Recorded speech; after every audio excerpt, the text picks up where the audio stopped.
Hello, my name is Christina. I'm a nutritional health coach and I upload delicious recipes, nutritional and lifestyle tips every week. In this episode, I'm interviewing a life and relationship coach who will unveil the secrets of creating and maintaining healthy relationships. After working over a decade in financial services as an accountant in the City of London, Dilara Tetik now runs her own life and relationship coaching business with the purpose to empower, inspire, and transform lives. Her main focus areas are self-love, self-awareness, masculine and feminine energy, and conscious relationships. Her mission is to help people to live more conscious and fulfilling lives.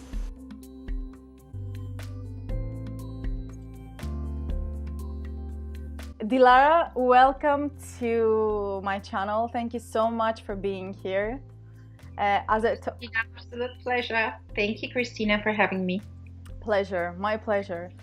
So, would you tell us a little bit about your story and how you got into becoming a life and relationship coach? Sure. I actually work as an accountant in the city and some of the biggest firms for about 10 years. And I had this limiting belief, which was because it's basically I came here from Turkey. I guess just let me go back just a little bit more. I came here from Turkey in 2000 after I graduated from university. All I wanted to do just practice my English and go back and get a better job because I was working in a great bank, one of the biggest banks in Turkey. So I thought, okay, for the career it's great that I need English. So I came here, I couldn't speak any English at all. And pretty much everyone else, I fell in love with the country, with the culture and with the people. So I ended up staying.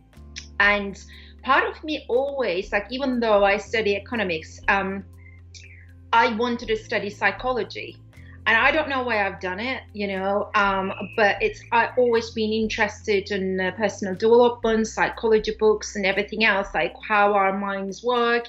It's something I'm so passionate about. And when with my partner, this was a lot of years back, when I went to the coaching academy for the weekend, I come back home and I said, I want to be a coach, I want to be a speaker. And he said to me, your English would never be good enough to do that. Oh. It's not his fault, because where he works, it's like really high end and certain things in a really kind of high level.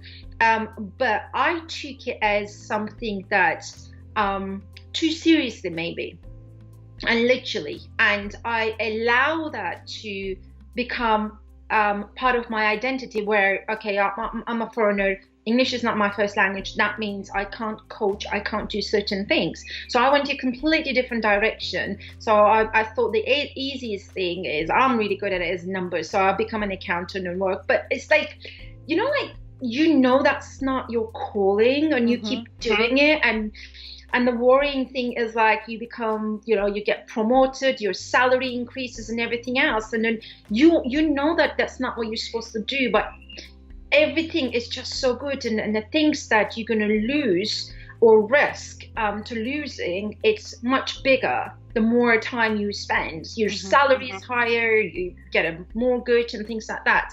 But for me, I attended to Tony Robbins' Unleash Your Power Within seminar, 4-day seminar in March 2015. I went in there without any expectations, and it was the best thing ever. I had no idea. I didn't do any research. I didn't know anyone. I walked in with an open heart and open mind. And I tell you what, Christina, my transformation from that 4 days was mind-blowing. And then the best thing is with that, he was showing me. Now, he wasn't telling me what my life could look like. He was taking me and showing me what it could look like. Once when you see that, there's no going back. And then I planned what I want to do, and then I just knew that I wanted to be a coach. I wanted to be in service, and I wanted to help people, and these are the things that also I think I had always had this strong intuition. I had this ability to kind of build a rapport really quickly and open people up very, very quickly. So I wanted to do it in the right way. So I I study with coaching academy, coaching. I don't know if the academy actually, but basically it's an amazing organization with animals. And then in, I think, which year was that? 2015 December, I quit my job.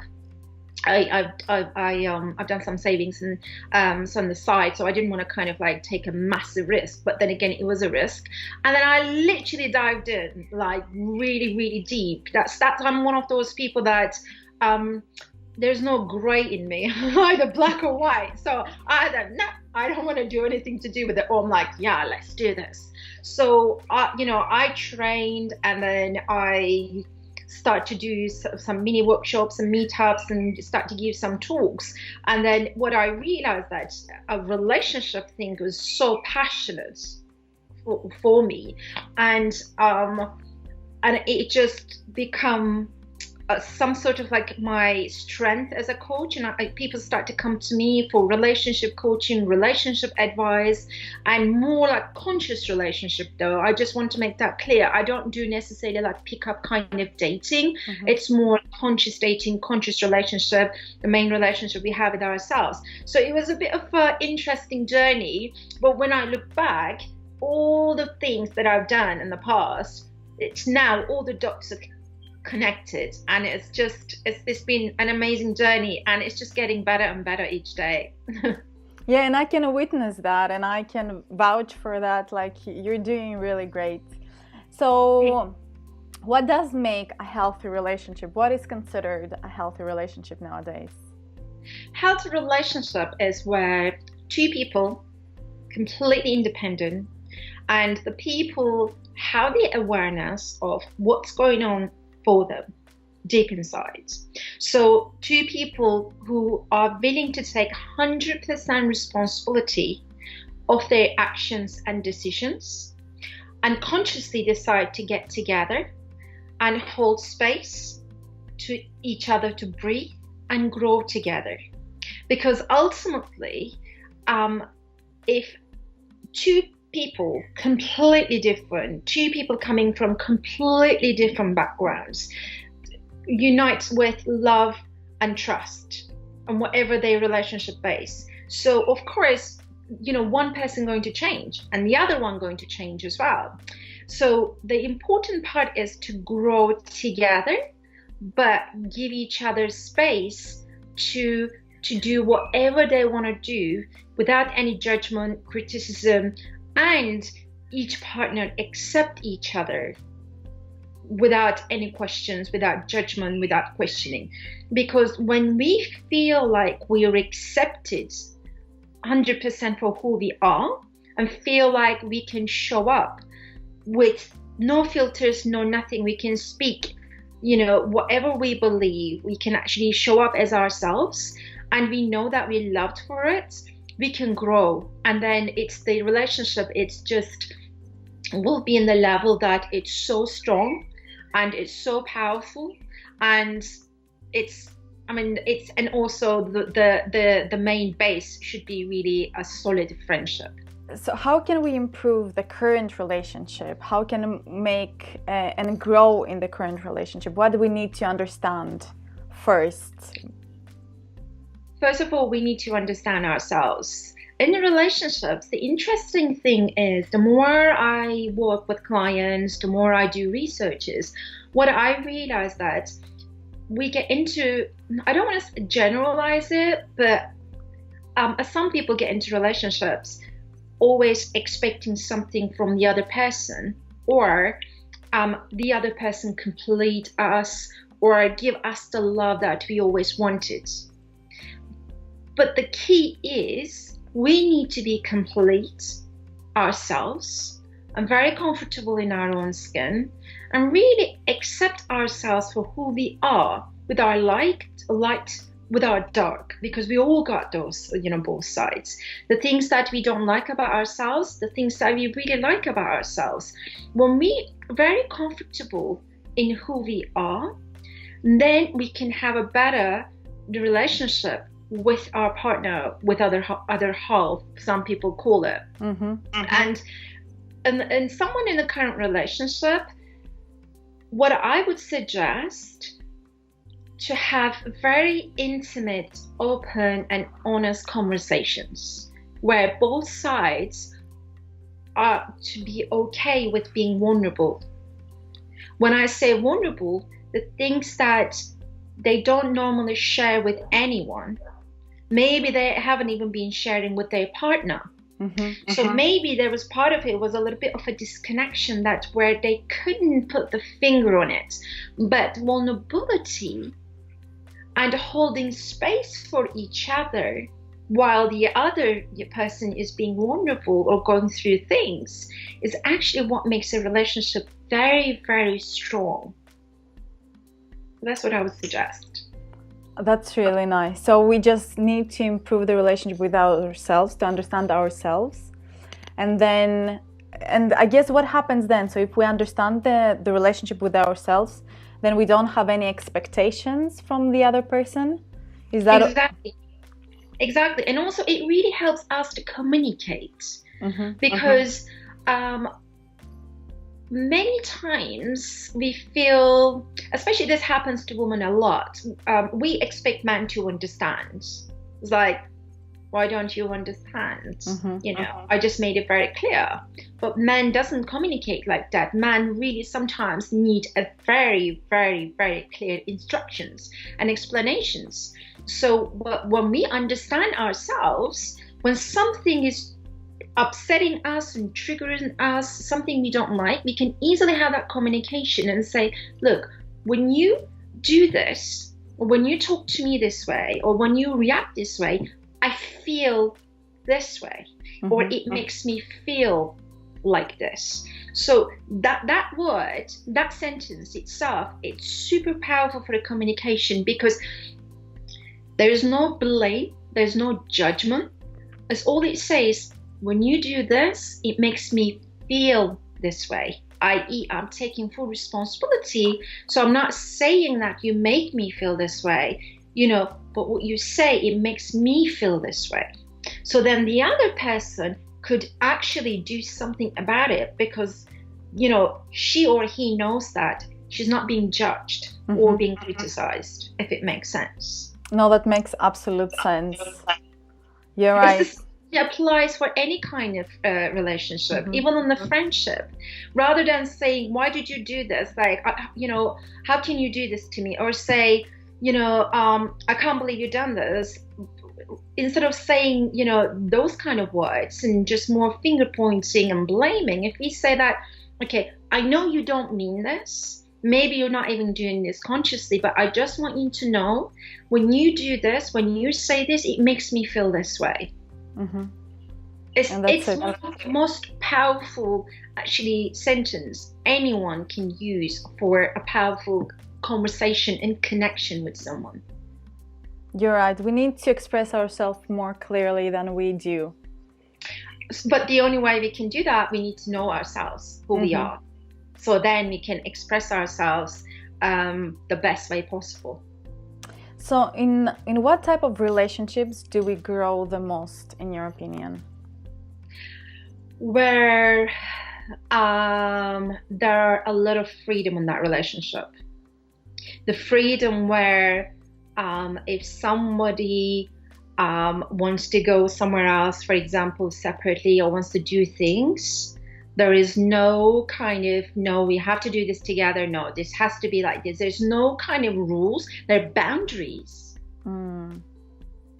There are non-negotiables, which should really be done beginning of the relationship. What is the non-negotiable? To be honest with you, Christina, this applies to business. I'm just like that with my business as well, or my business partners and the people that I do collaboration with. The first question is like, I always say that, my non-negotiables. And then I say the boundaries.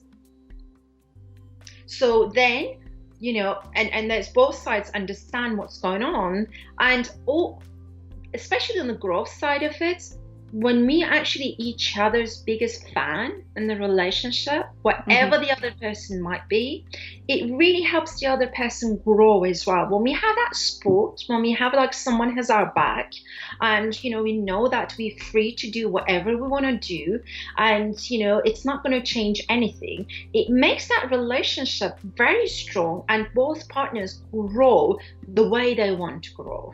So it's like there's no force, there's no push. And I guess this applies not just on romantic relationship, but also in relationship with your friends, with your family, because you know that you have your friends to support you in something, you can try more things. You know that your parents support you with something, you can try other things that you want, because you know that there is support and people will love you no matter what. Exactly. And think about it, Christina, if you look at, or remember, if you think about your childhood, when we grow, the first time, everything was step by step. We start to first have the awareness of our body, like we could, even when the first thing we were just laying down, that was it. And then we start to roll around, and then we start to kind of hold our head, and we start to sit down, and we start to crawl, and then we start to stand, like hold on to things to walk. But when you watch a parent, it's fascinating, it's beautiful as well. The same thing applies to relationships as well. What do you see? A parent, they hold a child, the baby's hands, when the child takes steps, and the baby is just ready, they slowly just they start to hold a little bit softer, but they're always at the back if the baby falls. So the parent always at the back if something happens, but the baby have its own way. It's just they start to walk with the direction they want to go. So parents are actually just at the back, just kind of having that support. And when they start to walk, what they do, oh my God, well done, amazing. So maybe the baby falls over a few times. The baby, the parent doesn't say, oh my God, you're rubbish, you can't walk, and come on, you got up once and you fell over. Now fell over, we give courage again, hold a hand and say, hey, it's okay. And the baby starts. Well, it's the same thing for the relationship. When we have a partner, when, we're always at the back, and they know that we support, but they know that they can go freely, they can do whatever they want to do. And we're always going to be there within our boundaries, of course. That's beautiful. And you're absolutely right. Like, if you know that there is support, that anything you choose to do and you have your parents back, then you can make more challenging, more brave decisions and more brave actions much easier. Absolutely. It's just a human need. That's why we don't kind of, I'm not in this world on my own. That's why 7 billion of us. That's why, it's very sad as well. The interesting research showed, and I believe it still does, babies and orphanages, they done some sort of like a researches where if the baby hasn't been held, it hasn't been touched, actually the baby dies. Oh, okay. So it's that touch, that love, that connection is that important. That keep us alive. That keep us that feeling of love, that feeling of connection. It just keeps us alive. That's how we survive. That's why we have friends. That's why we have families. That's why we have relationships. That's what is so important to show that love and support and connection to each other. Where does the conflict and the suffering comes in relationships? Great question, Christina. Any kind of suffering at any point in our lives, we have an image in our heads, a relationship, how it should look like.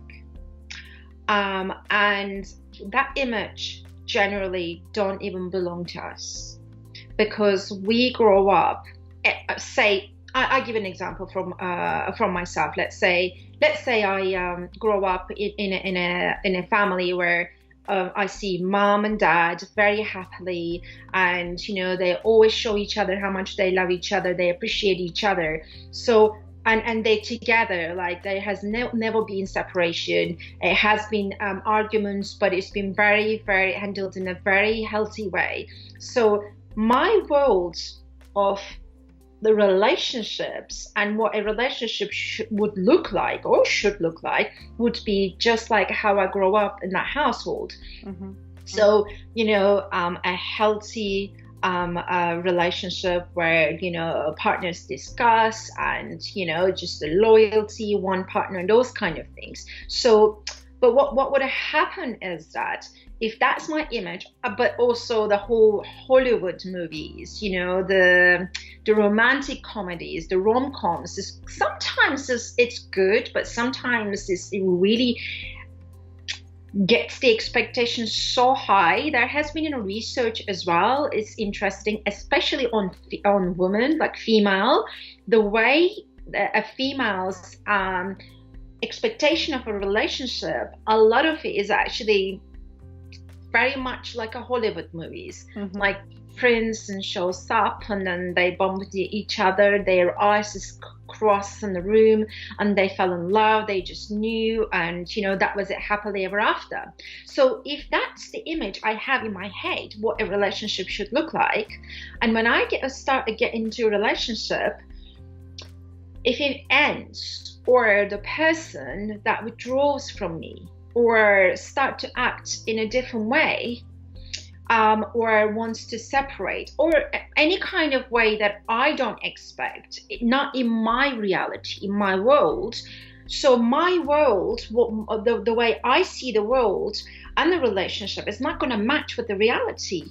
Mm-hmm. So I'm going to suffer because I'm like, where did this come from? I mean, this can't be happening because this is not a relationship should look like.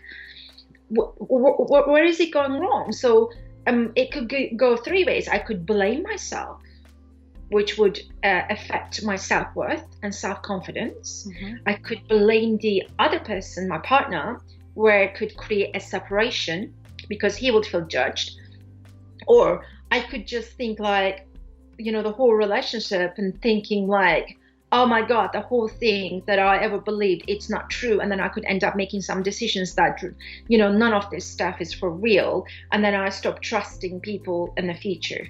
So it's important for us to understand that each relationship dynamic, it's unique. It's very different.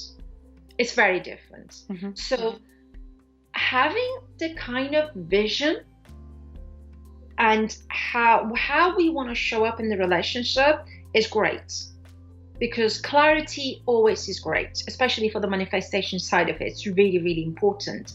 But it's very important not to attach to that image. Mm-hmm. And because that is in our heads, and the person is not in our head, the person we're with doesn't have the same background, doesn't understand how we see the relationship. So their image in our head, what a relationship should look like, probably completely different to ours. Mm-hmm. So when we actually open, when we're more relaxed, when we are more like accepting, so rather than coming from a place of judgment and criticism, more accepting, it's really important. It really helps. And I would say one of the keys for a very healthy relationship is respect. Respect, the mutual respect. Respect to ourselves, respect to our partner, respect to the relationship we have. Makes a huge difference. Mm-hmm. Huge difference. So don't have any expectation, just respect the other and listen to them. I mean, there's nothing wrong with, I don't want to say like don't have any expectations because that's difficult, but I would say that don't kind of like hang on to it, attach to it big time. Mm-hmm. Just be okay if all your expectations doesn't match. Just say, okay, this is about growth. Okay, I'm with someone who might have different things, and maybe for him, something else going on. Mm-hmm. And so then you become more from a childhood curiosity in the relationship, more asking questions rather than making assumptions, mm-hmm. and declaring some things that you don't even know it might be true. Absolutely. And that is completely different to having standards. Is that correct? Because having standards is how you it's not so much expect people to treat you, but how you allow people to treat you. And expectations, just having an image in your mind and trying to make sure that things are the way that you have imagined them without any exceptions. 100%, because standards, there are a few things in the relationships. Standards are very similar to, in a way, boundaries as well, because boundaries, I always say that, like, it has to be important, really important, when people starting in a relationship or already in a relationship sit down and discuss what are the non-negotiables, what are the boundaries, and what they actually want from that relationship. So then, you know, what is the vision they have? What are the values that person have individually? It's so important, because otherwise the respect disappears, and then it becomes, sometimes if people are not very careful, it could become abusive at points, and this could be emotionally abusive as well. I'm not talking about just the physically. Emotionally abusive is even worse, or it could be toxic relationships. So boundaries are, where do I end? Where do you start? I see. Okay. So what is it that for me is I can accept, and the things that I won't accept? So boundaries is like, I love you very much and I want to work this relationship, but I also love me. So I'm not going to give everything to make this relationship work, so then I've got nothing left for myself. So I have to be happy and healthy, so then I can bring in a happy and healthy approach and energy to this relationship. So Dilara, what causes us not to have those standards and those boundaries in a relationship and not define them? Yeah, and this is very important. When we don't have the boundaries, or when we have lack of boundaries, the things that we start trigger in us could be just many things. Because when we don't have the boundaries, that means that there is no separation of where you end, where I start, where I end, you start. So it's like it's just a mix. So there's no two separate people have separate personalities. It's just one. Okay, that's great, as good as it is, but it's a mix. So you can't actually hold your own space. You just got no boundaries now. So you end up giving so much to that relationship, you got nothing left for yourself. So you got nothing to keep for yourself.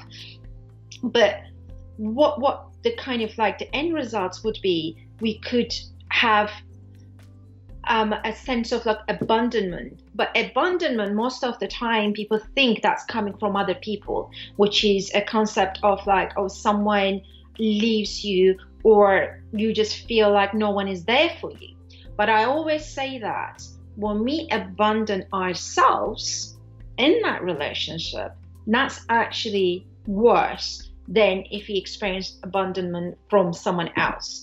Because that basically, what I'm just saying there, and if I have a sense of abandonment and I'm like, I lost myself in a relationship, I lost who I was, my personality has changed, and I become someone I don't even know, and it's just all become about the other person, and I abandon myself.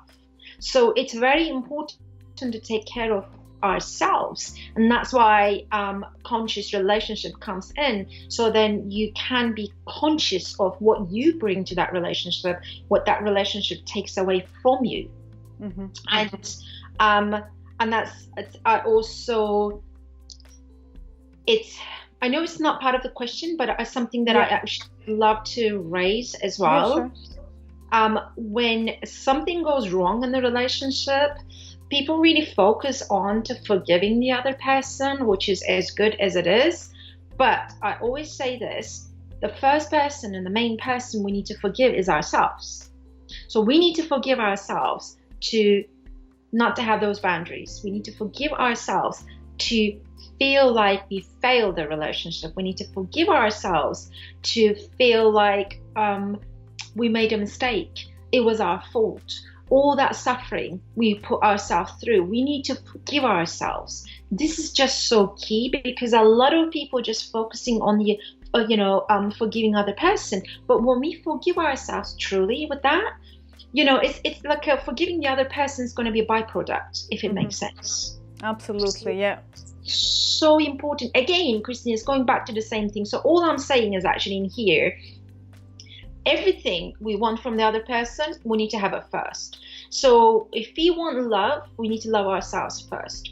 If we feel like support, we need to support ourselves first.